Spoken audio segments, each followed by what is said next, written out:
When you went into commerce, So it was pretty much a journey of serendipity, if I may put it that way. what in terms of the corporate life? It started off by writing small features here and there, You wear too many hats, I must say. doing interviews with people. What was the next job? When I started writing for Chronicle, I was not even a graduate. Was there any friction at home? From the foundation right until my eventual qualification, there were hiccups, of course, on the way. But the student is a little confused. It's your life and you're going to live it right through. I have two questions. What do I do or how do I prepare? It's quite exotic to a lot of people. But then that is how it is, and that is what makes the math. 200 means everything and 199 means nothing. That's how it is. So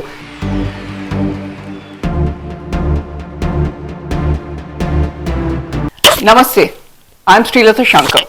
We at ITTV are conducting a series of leadership talks.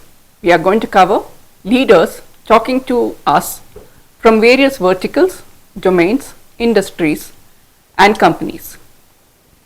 The idea of this talk is to help young students, young professionals coming out of the college. When I say young professionals, it could be 2-3 years experience, 4-5 years experience, enlightening a series of steps to take for building their career. Today we have Sudheendhra Putty with us. Sudheendhra is a company secretary. He holds a PhD in corporate secretaryship. This is the third episode. Welcome to our ITTV, Sudheendhra. It's lovely to have you with us. thank you so much for having me here as your guest. I've known you for 10 or long years, so I would love to hear from you, your journey.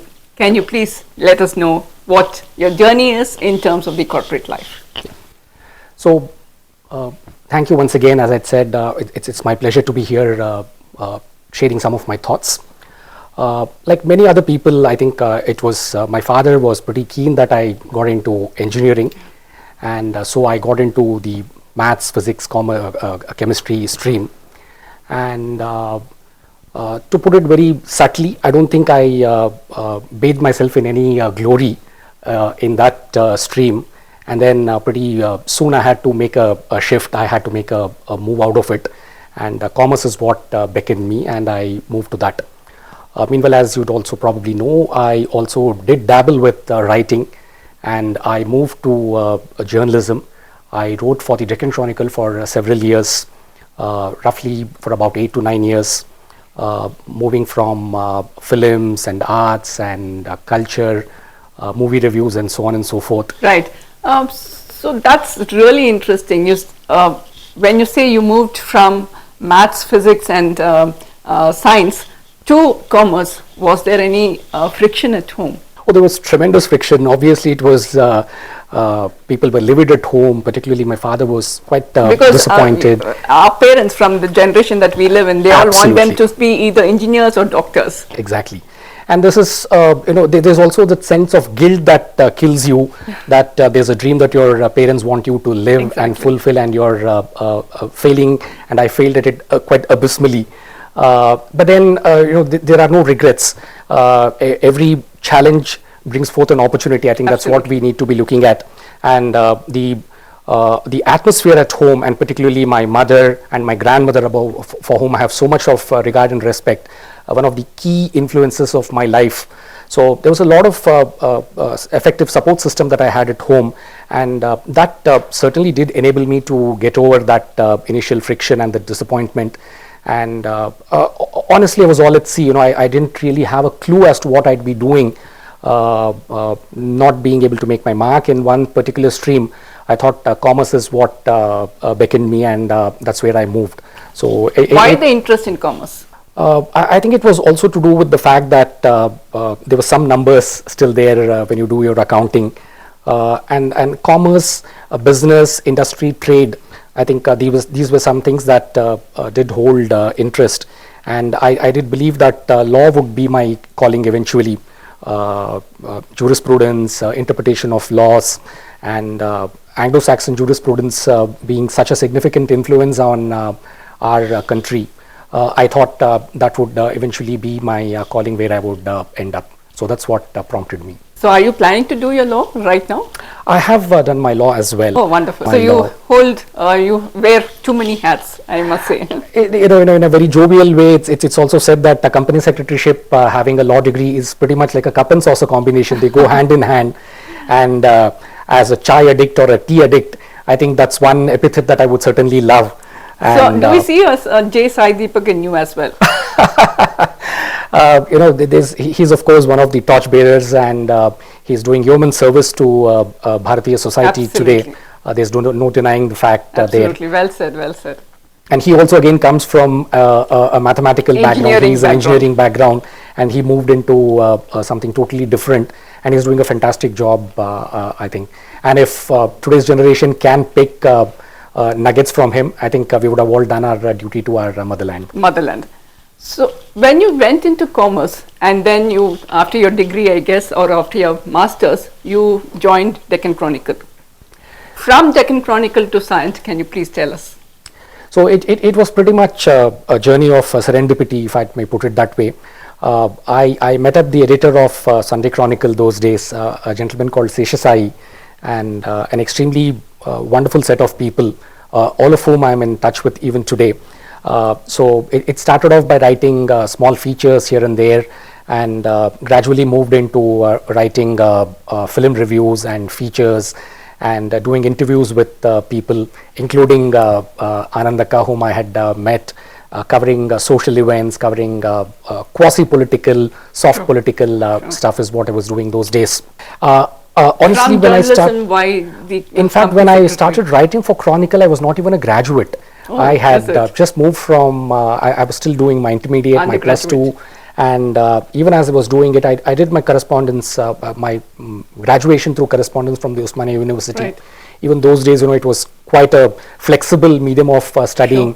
Sure. Even the days when we did not have online education, I think doing your graduation through correspondence from Osmania was a fantastic option that we guys enjoyed. And I used to write for the Chronicle those days. And as I was doing that, during the journey that I was having, doing my graduation and writing for the Deccan Chronicle on a variety of topics, I think somewhere I got to know about this course called Company Secretaryship, and I jumped into it. And a few years is what it took me from the foundation right until my eventual qualification. There were hiccups, of course, on the way, but then eventually I did clear it. And then I continued to write. I moved out of writing for the Chronicle, and when Metro Plus was launched in Hyderabad, I was again grateful to some of my erstwhile benefactors. A couple of names that readily come to mind are Mini Antika Chibber or Nirmala or Vijaya Mary, a couple of very gracious and helpful people who helped me during those days. And I certainly did have more than a dabbling of writing those days, and I quite enjoyed it before I eventually qualified as a company secretary and moved lock, stock and barrel into the corporate world. So after you finished the company secretary course, did you do the course along with your Deccan Chronicle job, or was it after that? Yeah, I was writing for the newspapers and studying in parallel. One advantage of doing courses like the company secretaryship is you do not have a regular college where you go and sit from 9 to 3, or you have a humongous amount of flexibility. You can do what you want to, and so long as you are able to write those exams and crack those exams, you're done with it. So it gave me a lot of free time, if I may say so, and that enabled me to do this. And by the time roughly the time that I was migrating from stopping writing for the Chronicle and moved to writing for the Hindu, that was roughly the time that I qualified in the company secretaryship course. And my first corporate job that way was with the local Chamber of Commerce, the Federation of AP Chambers of Commerce, as it then was. That was a non-profit organization supported by the government. It continues to exist. It's got a hoary history and tradition, and I still maintain a good relationship with the people there. I have a lot of benefactors there from the Chamber of Commerce as well, and I continue to remain in touch with them. That was my first corporate job. After your Chambers of Commerce stint or job, what was the next job that you, what was the next company that you worked and now Scient? Yes, I moved to Bangalore. I worked with Bharat Electronics Limited, a defense public sector enterprise. It was a mini Ratna enterprise those days, and subsequently it's become a Navaratna now. That was a listed company even at that time. So I moved to Bangalore for a few years. I lived there and worked as assistant company secretary in Bharat Electronics. And then after that, I moved to Cyient, which then was called Infotech Enterprises Limited. Right. And I've been with them ever since. And that was about 15 years? Yeah, more than 15 years, in fact. I think for that, Science should give you a longest longevity award, longest employee award. In fact, there are associates with Cyient, aka Infotech Enterprises, who've put in service there for double this period. You know, they have been Right. associates who've been there for more than 25, 30 years. So that's also reflective of the kind of culture and the kind of camaraderie that's built, the professionalism that the organization Plus exhibits. the employee-friendly organization. Absolutely, absolutely, very much so. So I think I should be joining Science very soon. For the student, Sudheendra, who's in the 11th and 12th, or just passing out of 10th, and probably they want to take up commerce because of peer pressure, or their parents who are probably chartered accountants or have done MBA finance. But the student is a little confused whether she wants to take up science or ICWA, CA or CS, and the student is confused. Can you enlighten the students? See, for starters, I think fundamentally it's imperative that a student needs to be very clear in his or her mind, as to what actually excites the individual. There's no fun, there's no charm in getting into a profession just because your parents ask you to do it, or because there's a tremendous amount of peer pressure. Eventually, it's your life and you're going to live it right through. So get into a profession, choose a career which excites you, where you feel your mind and heart are involved. So it could be whatever. And since the focus of our discussion is around commerce and related aspects, I think you broadly have three of these courses: the chartered accountancy, the cost and management accounting, and the company secretaryship course. What is the difference between ICWA, CA and CS? Today, of course, we are in a highly connected world, so there's a lot of information available in the virtual world. But if I have to put it in a nutshell, I think all three are bulwarked or foundationed in commerce and industry and business-related work. The chartered accountant typically focuses more on the financial accounting aspect, the financial reporting, the audit, and the tax aspect of business. This is a fairly preliminary definition that I may give. A cost accountant, on the other hand, focuses more on the cost control, cost management, and profit maximization aspects of a business enterprise, whereas the company secretary focuses more on the corporate legal, corporate administration, and corporate governance practices that are involved as regards the business. So every business is subject to regulatory requirements. You have your investors, you have your stakeholders, which go beyond the shareholders.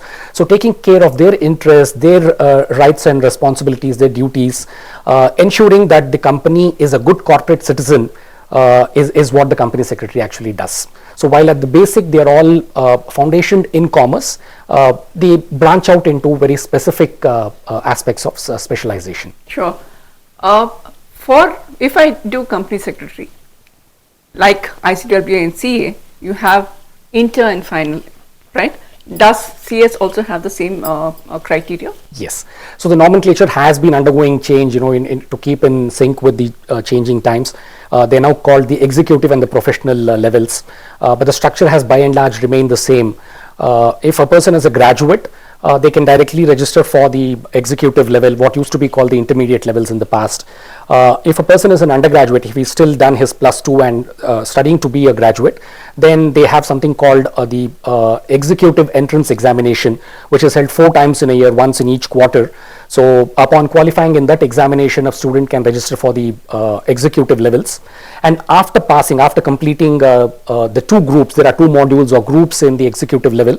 After passing them, a person registers for the final or the professional examination, which again is divided into 2 segments or 2 groups or modules. And upon successful completion, passing out from those exams and fulfilling some practical experience criteria, a person gets ready for being registered as a member of the institute. Right. I have 2 questions based on the same thing that we spoke just now. One is, in terms of marks, I understand all exams are tough, whether it's engineering, medical, CAT, etc. all exams are tough. But ICWA, CA and CS is even more tougher. You get 49.5% but not the 50% aggregate which is required to pass.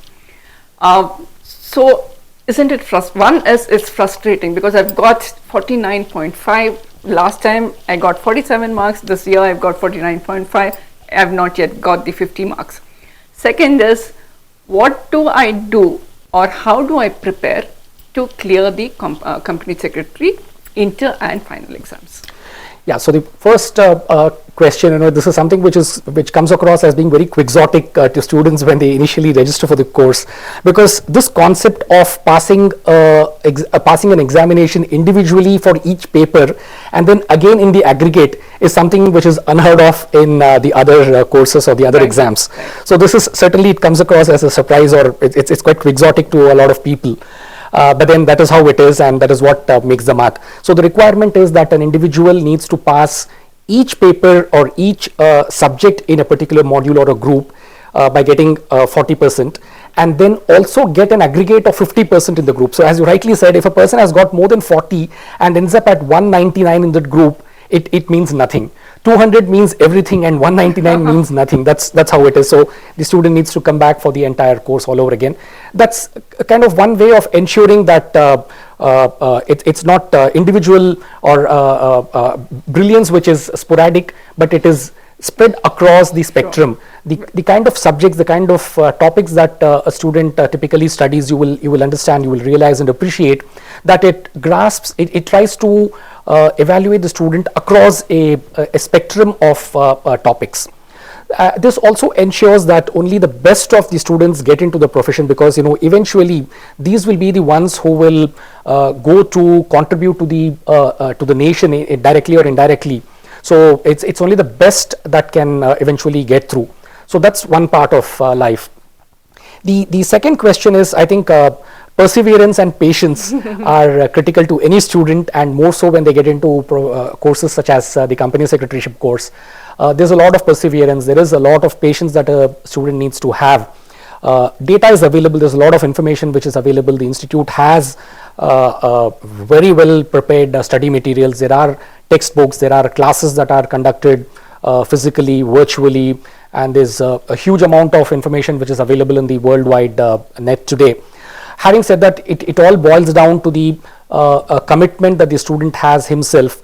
So it doesn't matter whether there's a wedding in the family, or whether there's a Dussehra coming up, or there's an India-Pakistan match tomorrow. I think consistency is the hallmark of a professional, as they say, and I'm a huge fan of Rahul Dravid for that one reason. A person needs to be consistent, and that's what eventually leads to results. So no matter what, and dedication. Absolutely. I think these two, over a sustained period of time, I think that is what will, that sense of discipline, doing it for hours together on one day does not matter, but you do it even for about half an hour, but you do it consistently over a period of 6 months. I think that is what eventually shows results. I totally agree with you. What are the books you suggest for a 11th and 12th class student or a commerce student second and final year who will need to prepare for the course? Any specific 3 or 5 books that you will suggest?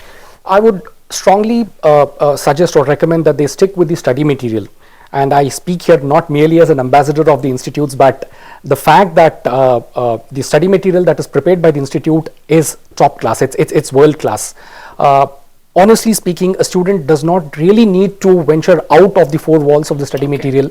They are self-contained. They have all the illustrations, all the examples, and it gives what all is needed to equip a student to tackle and crack the exams. I think that would be more than sufficient.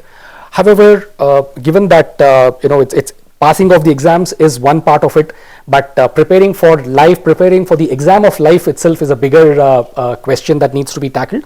I think the study material and the institute themselves prescribe a set of recommended books, recommended articles that they need to be reading.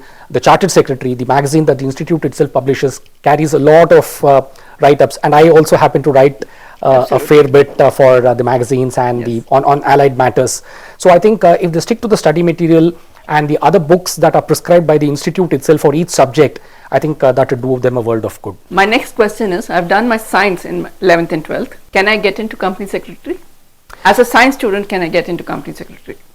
It's absolutely possible. You have people from arts background, from science background, from mathematics background. In fact, there are even engineers, people who have studied from IITs or BITS, who have eventually become company secretaries. So it's perfectly possible. What a person is today is certainly no indication of what he can become tomorrow.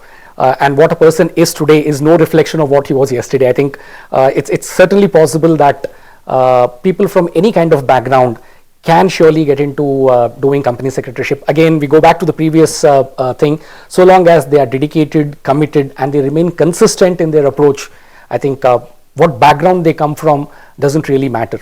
In fact, it cuts the other way around. A lot of people tend to be diffident if they come from a commerce background and they believe that this is something which we can tackle, we have studied this, we know the basics already. But as a student from a non-commerce background tends to believe that he has a slight handicap, and therefore he tends to put that extra effort, and that eventually ensures that they manage to clear it much faster. Right. But isn't there a stipulation, like for example in any of the courses that we take, I should be a BA, bachelor's in psychology to do MA psychology. So is there a stipulation like that? Fortunately for these courses, no. So long as a person is a graduate, or even if it's an undergraduate, as I said, in the +2 or the intermediate levels, so long as they crack those entrance examinations, they are home and dry, and they are most welcome to join this course. All right.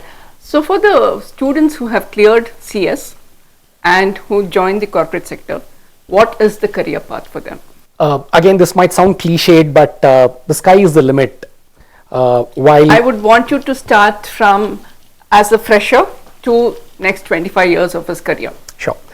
One of the biggest advantages that the profession of company secretaryship affords is that the very next day after qualifying and getting the membership, you get to rub shoulders with the who's who of the corporate world. You go and sit as you rub shoulders with the CEO, with the CFO, with the managing director, with the chairman of the company, because the company secretary is under law also an invitee, mandatorily required to be there as part of the board proceedings. So he's the person who in many ways conducts, and he's an integral part of the board process itself, of all the board process itself. So therefore the company secretary, even at the initial nascent stages of the profession, gets to be as part of the overall board. Again, the dedication and the determination that the individual exhibits will ensure that he scales whatever heights that he has for himself. And there are any number of instances where company secretaries have gone on to become directors, and in today's current scenario, a lot of company secretaries also sit as independent directors on various boards, listed or otherwise, public sector, and a whole lot of other corporates. Given that governance is the forte of the company secretary, the industry really does not matter. So whether it's a software or a services or a manufacturing or a pharma or a technical advisory firm or BFSI for that matter, a company secretary goes and sits with equal elan on any corporate scenario, because his focus is more on the governance, and governance is not predicated by the nature of business, so it's actually independent of the nature of business. So therefore the company secretary very easily coalesces in any business that he can get into. Yes, there is a tremendous amount of effort that needs to be there. Company secretaries are quasi lawyers, so therefore any changes that keep happening in the regulatory regime, the Companies Act for instance, which the Act of 1956, which served us till about 8 years ago, got completely replaced. It got overhauled with a new law, and then the regulators, be it the Reserve Bank of India, the Securities and Exchange Board, SEBI, or the stock exchanges, there are any number of amendments, changes, notifications and circulars that keep coming up. So we need to keep ourselves abreast of what's happening. So it's a continuous process of updating ourselves, otherwise we run the huge risk, the real risk of being lost. As they say, the illiterates of today, and this is most relevant for company secretaries, are not those who can't read and write, but they are those who can't learn, unlearn and relearn. I think this is absolutely true. This is sacrosanct. This is something which is sine qua non for every company secretary. All right. One is, I have two questions. The talk that we are having, Sudheendhra, has given me two more questions in my head. One is, what is the difference between memorandum of association and articles of association? Second is, does a fresher or maybe 3-4 years experience, does he get to write these documents? So both the memorandum and articles of association are like the charter documents for the company. For any company, For any company, industry. for any company for that matter. It's the memorandum of association and articles are prepared only once in the lifetime of the organization. Of course, they get amended. You know, there are alterations that happen depending on various emerging scenarios. So the memorandum is the overarching document. It is like the constitution of the company itself, and it has clauses which talk about some very simple things like what is the name of the company, which state the registered office of the company is going to be situated, what is the capital, and what is the breakup of the capital. More importantly, and this is where we come to the business or the operations or the strategic part of the company's operations, is it also has something called the objects clause, which is what will determine what business the company will carry on, what all it is entitled to carry on.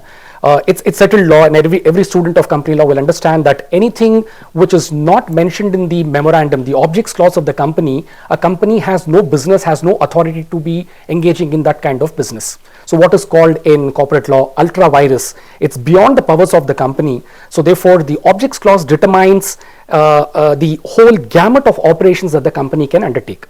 This can be very explicit, this can be it can be expanded over a period of time, but then that is the document which determines what business the company will actually undertake. It also has other clauses like whether it's a limited company or an unlimited company, and further whether it's limited by guarantee or by shares and so on. The articles, on the other hand, are documents that determine the internal functioning of the company. While the memorandum sets the broad contours and the overall framework within which the company will operate, the articles of association is something which is internal to the organization, and it determines, it drives the working of the organization within. Like for instance, the meetings of the board, the powers of the board, the transfer of shares, transmission, the rights and duties that various stakeholders will enjoy, and so on and so forth. So it's more to do with the internal structuring and the internal working of the organization, as against the memorandum, which is the overall constitutional document. And both of them, just to reiterate, are prepared once in the lifetime, and they can be altered. It's not that it is set in stone. They can be altered by following a particular process which is prescribed under the law. How different is my role as a company secretary in the corporate sector vis-a-vis government or the public sector? Again, as I said, the company secretary's role is more about ensuring compliance and driving governance across the board.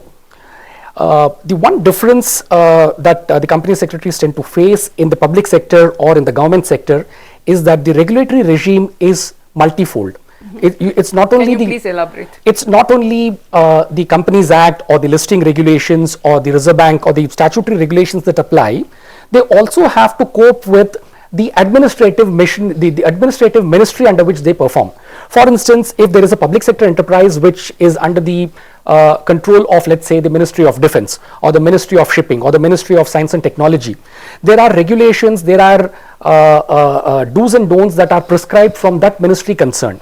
So they are, as long as they function under the administrative control of a ministry, they are also, for want of a better word, straddled by the restrictions of that ministry. So there are restrictions, there are certain prohibitions or prescriptions that they will need to keep in mind, that they need to discern all the time. Yes, after becoming a mini Ratna or a Navaratna or now even Maharatnas, there is a great amount of operational autonomy that has been granted, but nevertheless, being in the government sector, being in the PSU has certain restrictions, has certain limitations. The company secretary can be hamstrung. At the same time, I must also tell you that in terms of processes and procedures, while you know what we generally call the red tape, if professionally managed, I think government companies have a lot of very good and robust systems and processes that company secretaries will do very well to learn and imbibe. They can be translated into the non-government sector, and those would really work wonders. What are the three titles you mentioned, Navaratna, Maharatna, etc.? Yeah, so the government, the central government categorizes public sector enterprises as Mini Ratnas, Navaratnas and Maharatnas.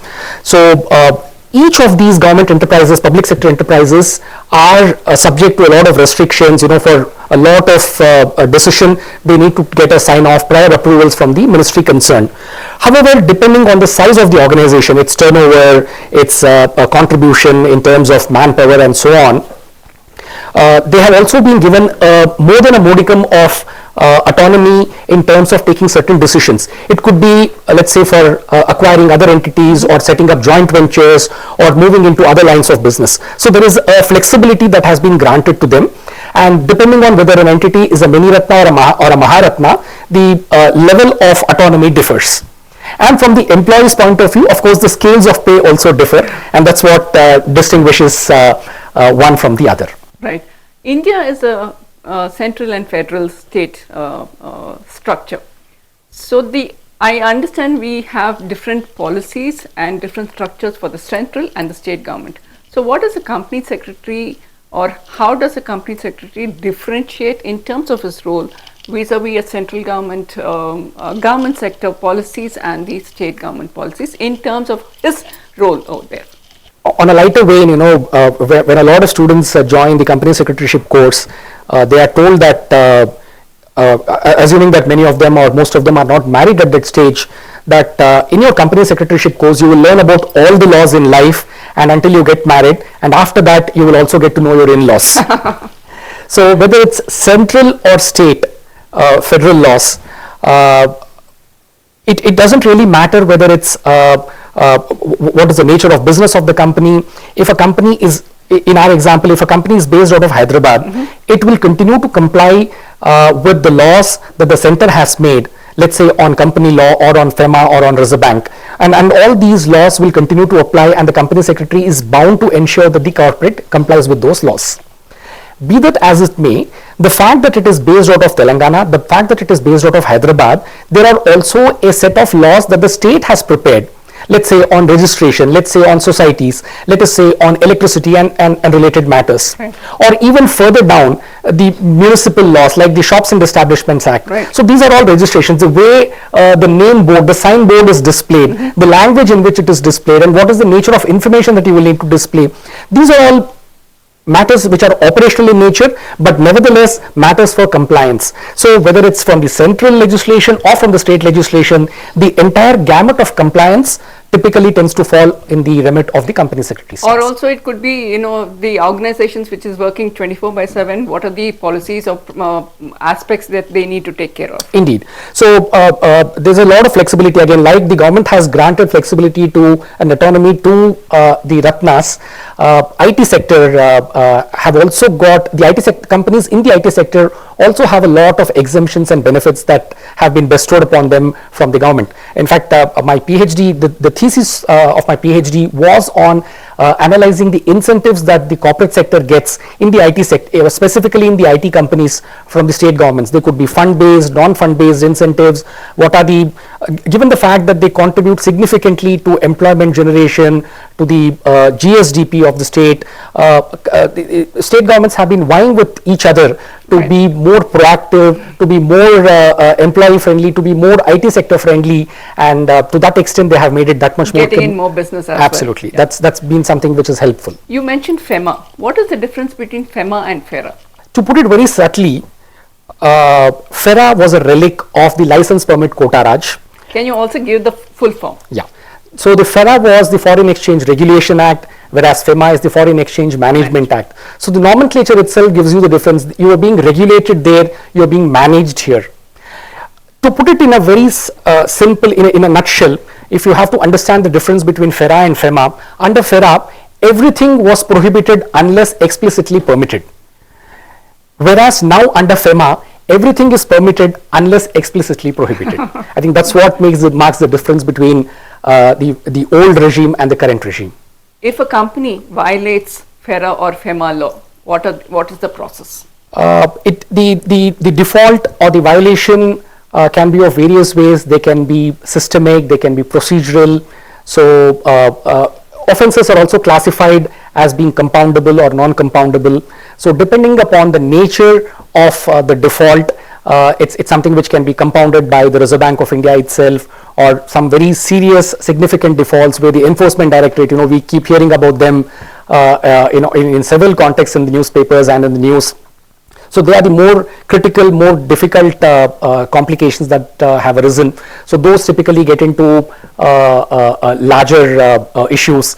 At its worst, they entail, of course, imprisonment and so on. But then procedural and other violations are compoundable by payment of penal fees or late fees and so on and so forth. So you have everything, from one extreme to the other. But FEMA is certainly more user-friendly. Right. So does the company secretary get involved in this violation, if any? Yes, see, FEMA is typically dealing with inbound and outbound investments. When you make investments outside of India, or when you receive funds from outside of India for investment within your company. So in all these cases, there is a role that the company secretary plays, and he is bound by profession, bound by his own work ethic to ensure that adequate compliances, whether in terms of receipt of funds, monitoring its use, and reporting its inflow and outflow to the regulatory authorities through the authorized dealer. And there are a large number of stakeholders that you have in place. You have the authorized dealer through which all the transactions have to be routed, otherwise it tends to become a Hawala transaction. So the company secretary has a massive role to play in ensuring that the inflow and outflow of funds is routed through proper channels, that they are properly tracked, reported, managed, and also repatriated. Right. And it happens not just in the corporate sector, but across industries, across verticals. Indeed, it happens across the sectors. There are restrictions on certain industries where inflow and outflow cannot be happening. So those are more technical aspects, but then the company secretary does have an oversight over the entire process. Does a company secretary get to work with the RBI closely? Yes, again depending on the nature of activity. So if, for instance, there is a company which does not have any forex at all, there is neither inflow nor outflow, the interaction that the company secretary will have with the Reserve Bank is pretty minimal. And yet, on the other hand, let's say it's a Nidhi company or a finance company or a banking based company, so there would be a tremendous amount of interaction with the Reserve Bank again. So it depends on. How does that happen? So it also depends on the nature of business, and as I said, it's from the governance. So if for instance an individual is the company secretary of a banking company, in addition to the compliances and the governance that is needed under the Companies Act or under the listing regime, there is also the Reserve Bank of India, there is also the Banking Regulation Act which has applicability for them. So there are additional compliances that they would need to be ensuring there. So there are overarching, like we spoke in the context of a public sector enterprise, the nature of business. Similarly, in the case of insurance, you will have the IRDA. So depending on the nature and the line of business that the company is prosecuting, there are other compliance and other governance requirements that will have applicability. Sudheendhra, wonderful. Does a company secretary get to work as an independent consultant, or does he have to work only in the corporate sector, public sector, or the government sector? Does he have a role as an independent consultant? The company secretary has both options. In fact, he also has a third option, and we will talk about it later. A company secretary can be in industry, that is an employee of a company, or he can also be in independent practice. He can be a consultant by himself. He acts as a secretarial auditor.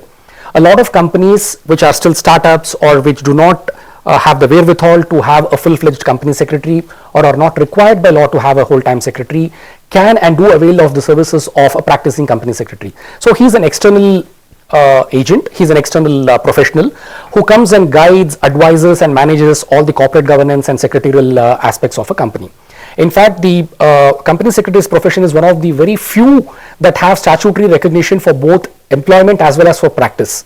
So even a large listed company, in spite of having a team or a barrage of company secretaries within the organization, there are certain activities, as a quarterly audit, or an annual secretarial audit, or when you run a postal ballot to get shareholders approval for certain transactions, you still need to approach an external practicing company secretary for a sign-off, for an approval, for his certification. Can't an employee do that himself? So there are certain mandatory activities which have to be done by an external company secretary, because an employee company secretary is a part of the management, he's a part of the organization itself. So you have a third party agency like the practicing company secretary, like you have the statutory auditor, a chartered accountant who does the financial audit of a company.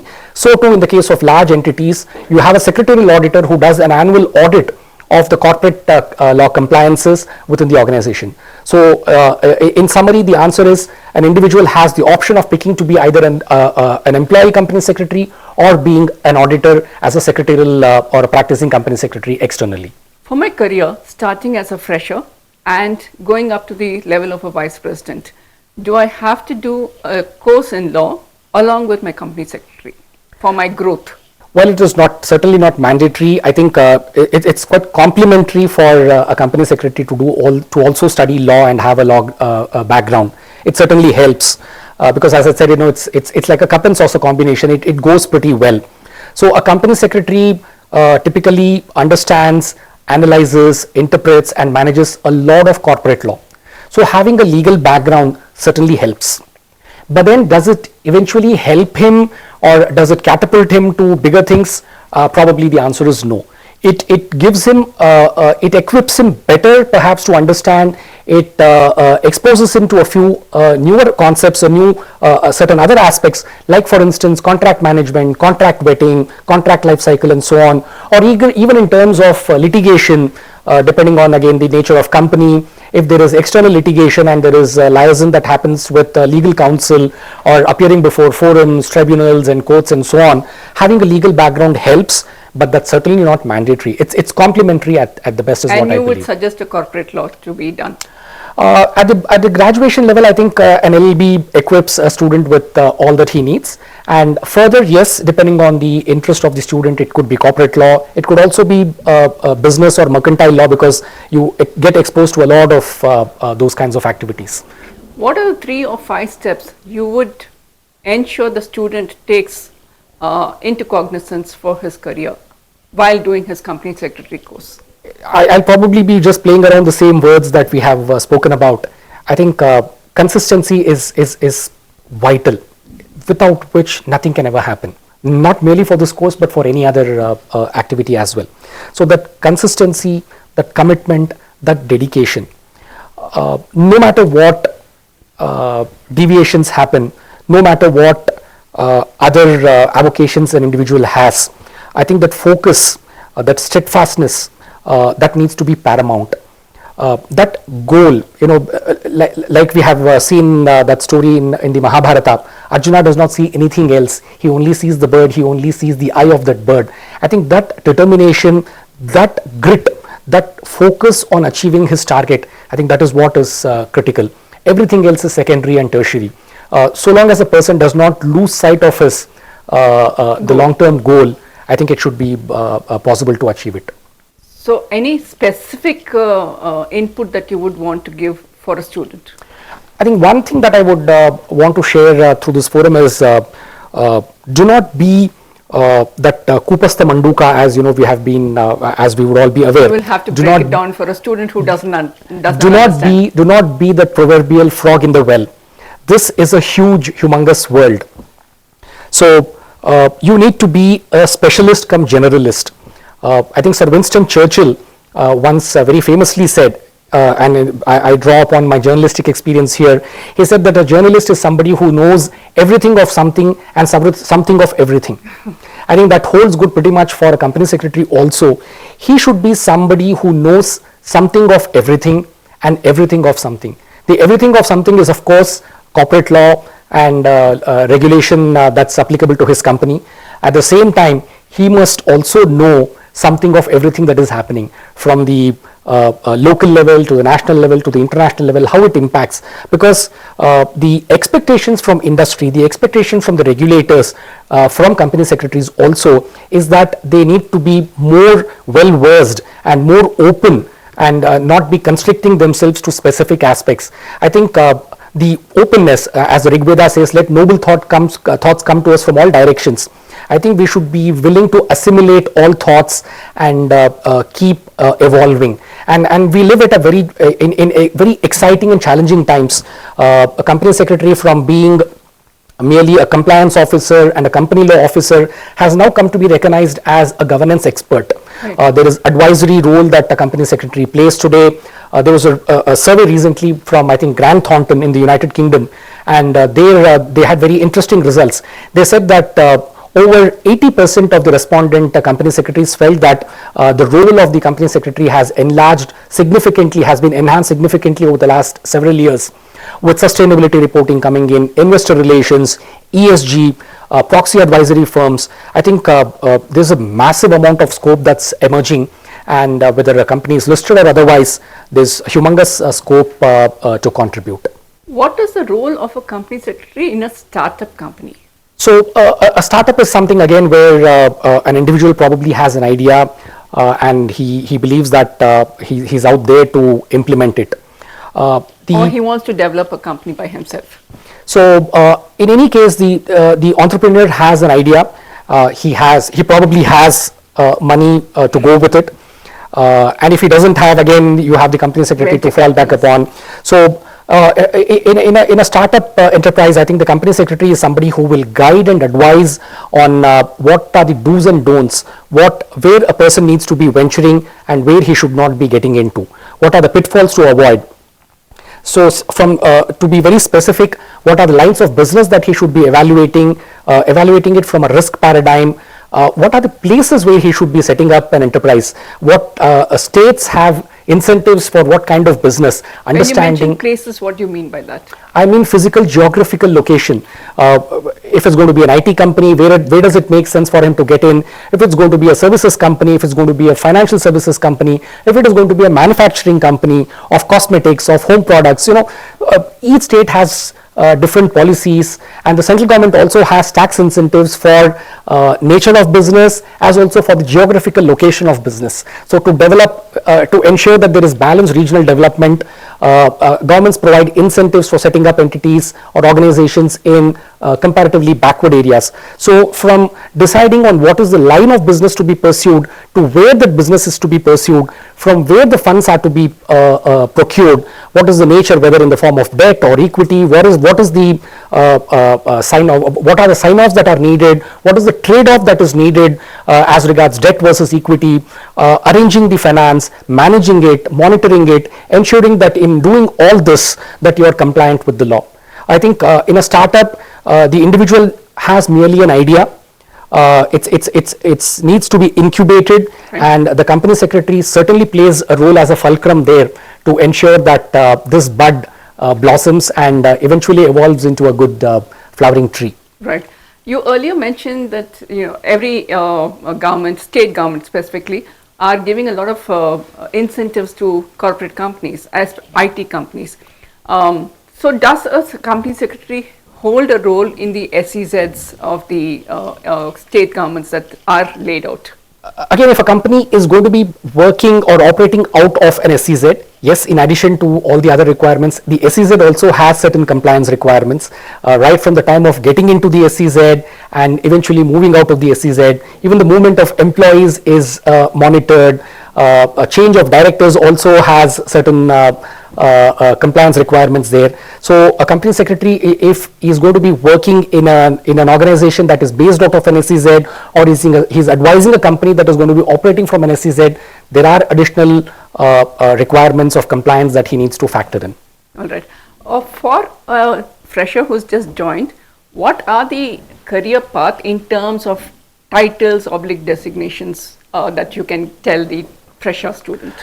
Usually when a company secretary qualifies and he gets in, the nomenclature differs from organization and also from culture. An MNC would probably have a slightly more contemporary. In a broader manner. I think no matter what, ultimately the individual will be a company secretary. So there are prefixes like associate or an assistant or a deputy company secretary, or if there are a large number of people, like in the case of a public sector, you also have additional company secretaries or joint company secretaries or secretarial officers or governance officers or directors in charge of governance and so on and so forth. So I think corporate secretarial or company secretary will be the key operative word, with a lot of prefixes like additional, joint, assistant, deputy, and so on. Right. From an associate company secretary to the director company secretary, which is probably the vice president level, what is the time frame?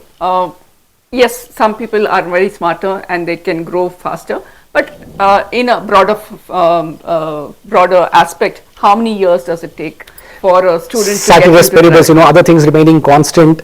with the various dynamics that operate, I think it should be anywhere between about 15 and 20 years in the normal course. Which is the same for any organization, any professions. Sudheendhra, you have wide range of interest, ranging from reading, you're a voracious reader, you've traveled widely, your interest in cricket is known to everybody. You also like our Hyderabad Iranian chai.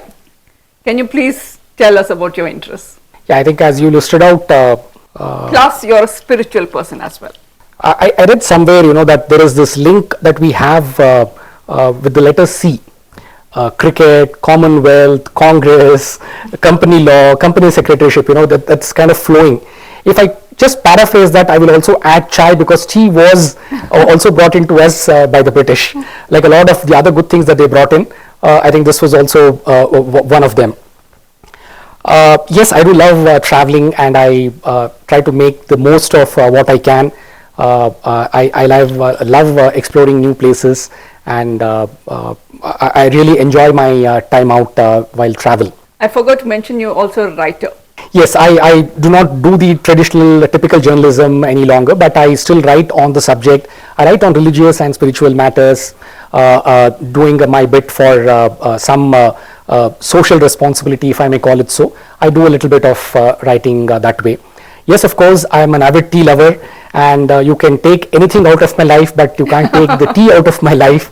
If I'm in Hyderabad, my day starts with my cup of tea in paradise, as it's been so for several decades. So it's the probably everybody who knows me, or anybody who knows me, probably knows that the best time of Sudheendhra is chai. So the best time to catch me, or the surest place to catch me, will be when I have my morning cup of chai at Paradise. So that's pretty well known. And in addition, yes, there are a lot of things. I love reading. I spend a lot of time reading fiction, literature, poetry, and of course religion and spiritual matters. And I try to do what little I have been able to assimilate. If I have funneled in something, I think I also have a responsibility to ensure that something also gets given out to people who are willing to, or caring to pick from there. We can't miss your love for cricket. Your data is more accurate than even the scorekeepers. Your interest from Rahul Dravid to all the England cricketers is widely known. So please tell us. Yeah, Rahul Dravid, of course, there are various reasons. He's somebody who's very down to earth, and who exemplifies and illustrates the noble examples that we as a people stand for. Hardworking, sincere, dedicated, comes from a typical small family, small town background, Bangalore, all right. But then with no godfathers, who by sheer dint of hard work and perseverance, who made his mark, and somebody who always had to live in the shadows of somebody else, but nevertheless always had his hand up in times of any difficulty, in times of any adversity. So he, I believe, exemplifies all the noble qualities that an individual needs to have. And he's a perfect gentleman, a purist, and a Puritan's delight he is what I always believe. And he's somebody who carries and who holds the tradition of doing things the English way. And my love for England, of course, is also again pretty well known, whether it's the literature, whether their customs, their traditions. And I do have a penchant for following cricket in general, and English cricket more so. And I think this is a wonderful game. Indians have, of course, now mastered it and overtaken them. But for the sheer joy of watching a match, for the sheer joy of enjoying the spirit of the game, I think it's something there right on the top. Sudheendhra, going back to earlier discussion, the globalization of the profession, how is it shaping up? The company secretary's profession has its origins in the West. It's a relic, if I may say so, of the erstwhile English rule. And so therefore you will find that much like in the other Commonwealth countries, like let's say Australia, New Zealand, parts of South Africa, Singapore, Malaysia, we have pretty much the same kind of laws, pretty much the same kind of governance practices and nothing procedures. has changed in the last 75 Pretty years? much, it's excepting for the changes that have been necessitated on account of technology or other aspects that were driven by other extraneous factors. I think the sum and substance, the heart of regulation has remained pretty much the same. So, what are the key attributes to the company secretary? I think in addition to subject matter expertise, which is of course essential, the ability to keep learning, to reinventing themselves and to articulate. I think what's key, and this is one of the pitfalls, we did speak about it, that the company secretaries do not have the regular classroom kind of atmosphere where their skills the communication skills tend to get honed. So therefore, it becomes that much more imperative for company secretaries to develop their ability to articulate. The fact that they deal with a huge number of stakeholders, regulators, board of directors, investors, officials from various departments and so on, it's absolutely vital that they have excellent and top-notch communication skills. Sure. The ability to be able to put across matters which are very complicated in a succinct and effective manner, I think that's key to a company secretary's success. So reading will help. I'm going back Most to your certainly interest of it reading. does. One lesson which I learned from one of my mentors back during the Deccan Chronicle days, he's no more, Mr. Ashok Kamath. He just had one word of advice. If you need to speak well, you need to hear a lot. And if you need to write well, you need to read a lot. Unfortunately, what has happened is, our focus on communication is all about writing and speaking, and we forget that these are actually based on, and they are dependent entirely on how much you read and how much you listen. So that's vital. Absolutely, and I'll make you laugh at this stage when youngsters, even young professionals, think communication is just English. But communication is, a lot more than just English as a language. I couldn't agree more. And reading, I always say this, reading is the shortest way to knowledge. Absolutely, absolutely. It could be anything. It could be of interest to you. It could be fiction, not necessarily anything unrelated to fiction, but the more genres you read, the more wider your knowledge is. Even today, it's probably a book is probably a man's best friend. Absolutely, and you don't need any other company as well. Very much. I read every day at least about 25 to 30 minutes as a religious aspect. I wouldn't say ritual, but yes, it's a must do. There are a few days which I don't read when I don't read a book. But most of the times I read a book. And there are few better ways to relax and unwind, and at the same time gain knowledge, improve your language. Yes. So the advantages are manifold. Yes, and in today's world, you have smartphones. Kindle has its own dictionaries. You don't have to go back to a Oxford dictionary or a Cambridge dictionary. You can learn it on your smartphone while reading. Even if you're reading a book, a hard copy book, you can always, your phone is next to you. You can browse the webdictionary.com and understand the meaning. I've always said this in all my classrooms, and I couldn't agree more. My next question to you, Sudheendhra, is how is ease of business helping the industries? How is technology helping industry / company secretary? Over the last 10 odd years, I'm certain it's spread across, it's percolated everywhere. Ease of business is visible. This absolute that's sacrosanct. That's axiomatic. And every state government is helping that. Very much so. Including the central government. Yes. If you recall the brief conversation we had, from a regime where everything was prohibited unless explicitly permitted, we have now moved to a converse of that, where everything is permitted unless it's prohibited explicitly. Plus, this red tapeism has come down it's to a large reduced extent. significantly.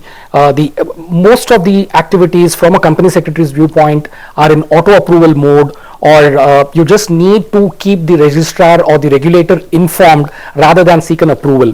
In a lot of cases, it has also been delegated to authorities below in the hierarchy, or a shareholder approval would suffice, or subject to certain caveats, even a board approval would suffice on certain transactions. So the requirement to go and approach a government babu has been done away with to a very large extent.